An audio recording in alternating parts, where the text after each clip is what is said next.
Diamond हीरा की कहानी बहुत पुरानी और रोचक है। यह पृथ्वी के सबसे कठोर और मूल्यवान खनिजों में से एक है। इसकी उत्पत्ति, खोज, खदानों, व्यापार और ऐतिहासिक महत्व की पूरी कहानी इस प्रकार है। 1. हीरे की उत्पत्ति।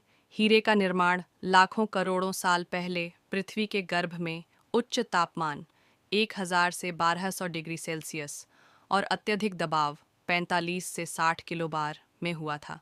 ये कार्बन का एक क्रिस्टलीय रूप है जो ज्वालामुखीय विस्फोटों के माध्यम से पृथ्वी की सतह तक पहुंचा।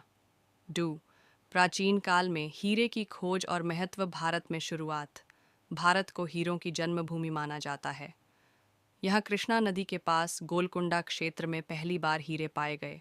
प्राचीन समय में भारतीय राजा महाराजा हीरों को धन, शक्ति और सौभाग्य का प्रतीक मानते थे। कोहिनूर और अन्य प्रसिद्ध हीरे।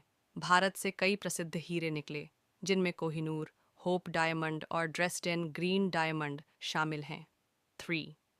मध्यकाल में हीरों का व्यापार। 14वीं शताब्दी तक भारत दुनिया का एकमात्र हीरा उत्पादक देश था। 18वीं शताब्दी में ब्राज़ील में भी हीरों की खोज हुई, जिससे भारत का एकाधिकार खत्म हुआ। 19वीं शताब्दी में दक्षिण अफ्रीका में हीरे की खदानें खोजी गईं, जिससे वैश्विक हीरा उद्योग का विस्तार हुआ। 4. आधुनिक युग में हीरा उद्योग। आज हीरा खनन के प्रमुख केंद्र दक्षिण अफ्रीका, रूस, कनाडा, ऑस्ट्रेलिया और बोत्सवाना हैं।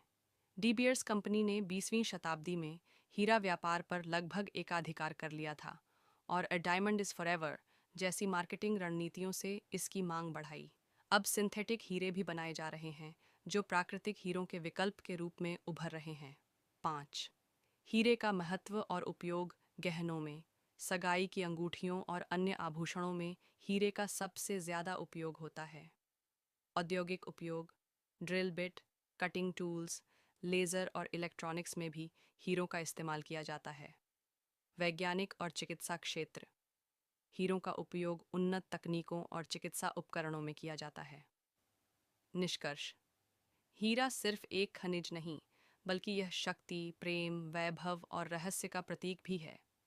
यह पृथ्वी के गर्भ से निकला एक अनमोल रत्न है, जिसने पूरे इतिहास में राजाओं, व्यापारियों और वैज्ञानिकों को समान रूप से मोहित किया है। अगर आप